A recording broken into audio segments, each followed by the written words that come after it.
देखो भाई, फेसबुक में अगर कोई इम्पोर्टेंट चीज है तो वो फेसबुक का पेआउट है और टेक्स्ट इन्फॉर्मेशन है। अगर ये दोनों को सही तरीके से फिलअप करना सीख जाते हो तो भाई किसी बड़े क्रिएटर के पास भटकने की जरूरत नहीं होगा और आप घर बैठे पेआउट को सही तरीके से सेटअप कर पाओगे। यहाँ पर देख सकते हो एक भाई का पेआउट है, काफी भटकने के बाद मेरे पास आया है और इसका पेआउट भरने का सिर्फ 65 दिन लेफ्ट बचा हुआ है। अगर ये 65 दिन के अंदर नहीं भर पाएगा तो इसका पेआउट एक्सपायर हो जाएगा। तो आपको भी जाकर के पेआउट में चेक कर लेने कि कहीं आपका भी कुछ इस तरीके से सेटअप तो नहीं आया हुआ है। अगर इस तरीके से सेटअप आया हुआ रहेगा तो भाई अभी तुरंत पेआउट को भर लेने। तो आपको करना क्या है, यहाँ पर सेटअप वाले ऑप्शन पर क्लिक कर देने तो आपके सामने कुछ इस तरीके से इंटरफेस खुल करके आ जाएगा।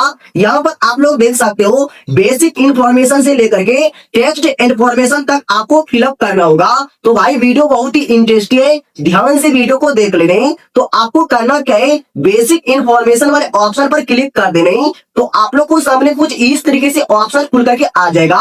तो आपको करना क्या है, यहाँ पर 3 डॉक्यूमेंट की जरूरत पड़ेगा, एक आधार कार्ड, एक पैन कार्ड, एक पासबुक। ये तीनों आपको लेके बैठ जाना है। उसके बाद फर्स्ट में आपको क्या करना है, यहाँ पर लीगल फर्स्ट नेम और legal surname. Legal first name में आपको आधार कार्ड में जो फर्स्ट नेम रहता है उसको डालना है। उसके बाद लीगल सरनेम में आपको जो आधार कार्ड में लास्ट नेम रहता है उसको डालना है। उसके बाद आधार कार्ड में जो डेट ऑफ बर्थ रहता है भाई डेट ऑफ बर्थ को फिल करना है और कंट्री में आपका कंट्री जहां भी रहता है कंट्री को सेलेक्ट करके नेक्स्ट वाले ऑप्शन पर क्लिक कर देने। तो आप लोग को सामने कुछ इस तरीके से पेज खुल करके आ जाएगा। यहाँ पर फिर से कंट्री को सेलेक्ट कर लेने, मेरा कंट्री इंडिया है तो मैं इंडिया सेलेक्ट कर लिया हूँ। उसके बाद बिजनेस टाइप में आपको क्लिक करने। इस पर जब तुम लोग क्लिक कर लेते हो तो यहाँ पर मैं काफी ऑडियंस को ये चीज देखा हूँ, बिजनेस टाइप में कुछ और सेलेक्ट कर देते हैं। तो भाई अगर आप क्रिएटर हैं और आप फेसबुक से पैसे कमाना चाहते हैं तो इंडिविजुअल को सेलेक्ट करके नेक्स्ट वाले ऑप्शन पर क्लिक कर देने। तो आप लोग को सामने कुछ इस तरीके से इंटरफेस खुल करके आ जाएगा।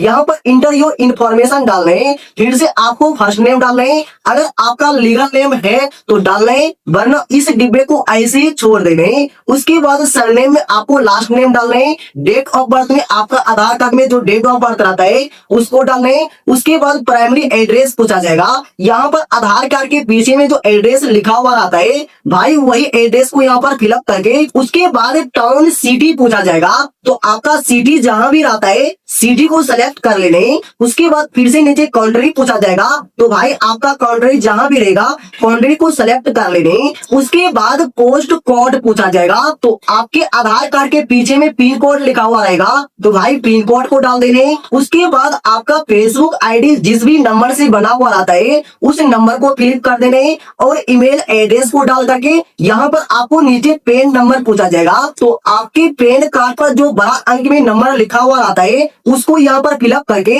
आपको यहाँ पर टिक लगा करके नेक्स्ट कर देने। तो चलिए भाई मैं ये सब कुछ को फिलअप करके नेक्स्ट कर देता हूँ। तो आपके सामने कुछ इस तरीके से ऑप्शन खोल करके आ जाएगा। तो यहाँ पर आपको 3 ऑप्शन देखने को मिलेगा।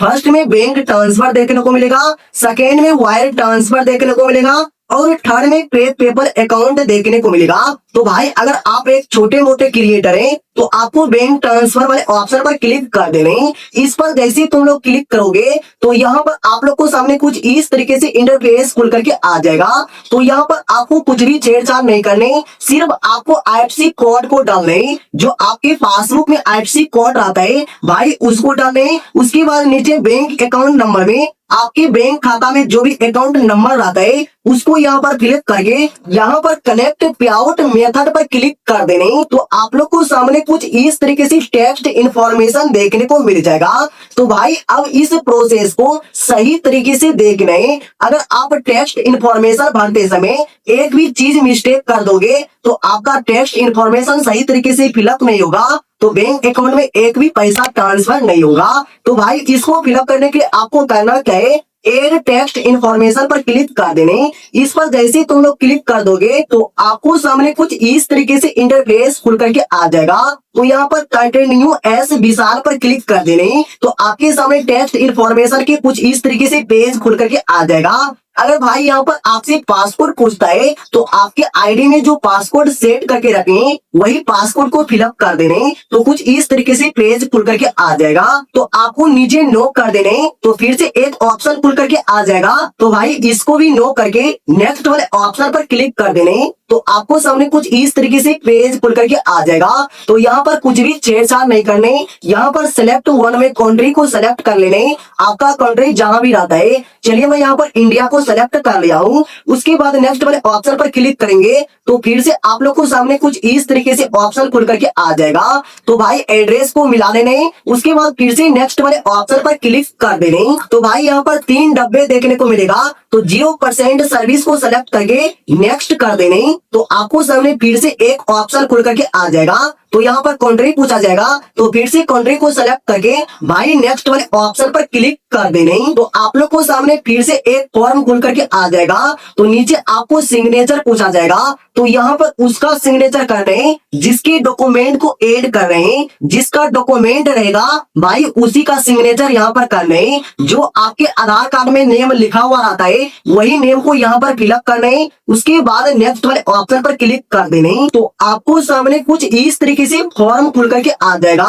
तो भाई इस फॉर्म के अंदर सब कुछ मिला लेने, PAN card, Aadhaar number, email address, bank account, सब कुछ आपको मिला लेने। उसके बाद नीचे आ जाएंगे तो यहाँ पर सबमिट फॉर्म का ऑप्शन दिखेगा। भाई फाइनली सबमिट फॉर्म पर क्लिक कर देने। तो यहाँ पर आप लोग देख सकते हो your text information is complete, यानी कि मेरा टेक्स्ट इन्फॉर्मेशन जो है प्रॉपर तरीके से कंप्लीट हो चुका है। तो चलिए मैं एक बार पेआउट के अंदर जाकर के दिखा देता हूँ कि मेरा पेआउट वहां पर ऐड हुआ है कि नहीं हुआ है। तो उसके लिए आपको कहना चाहिए यहाँ से बैक आ जाने। बैक होने के बाद फिर से डैशबोर्ड वाले बटन पर क्लिक करने, नीचे टूल्स वाले ऑप्शन पर क्लिक करके पेआउट को सेलेक्ट कर लेने और यहाँ पर ऊपर सेटिंग वाले ऑप्शन पर क्लिक कर देने। तो भाई यहाँ पर देख सकते हो कि मेरा पेआउट कितने अच्छे तरीके से फिलअप हो चुका है। यहाँ पर W8W9 सर्विस वेरीफाइड हो चुका है। अगर टेस्ट इन्फॉर्मेशन यहाँ पर वेरीफाइड लिखा हुआ आ रहा है और यहाँ पर आपका नेम लिखा हुआ आ जाएगा पेआउट मेथड में, तो समझ लीजिए कि आपका टेस्ट इन्फॉर्मेशन और पेआउट सही तरीके से फिलअप हो चुका है। भाई आपको इसी तरीके से पेआउट को आसानी तरीके से भर लेने और किसी बड़े क्रिएटर के पास भटकने की जरूरत नहीं होगा। तो अगर ये वीडियो आपको 1% भी यूजफुल लगे तो भाई वीडियो को लाइक कर लीजिए। आईडी पे पहली बार आए हो तो भाई इस आईडी को फॉलो कर लेने। अगर यूट्यूब पे देख रहे हो तो भाई चैनल को सब्सक्राइब कर लेने। तो चलिए मिलते हैं किसी नेक्स्ट वीडियो में, तब तक के लिए जय हिंद, वंदे मातरम।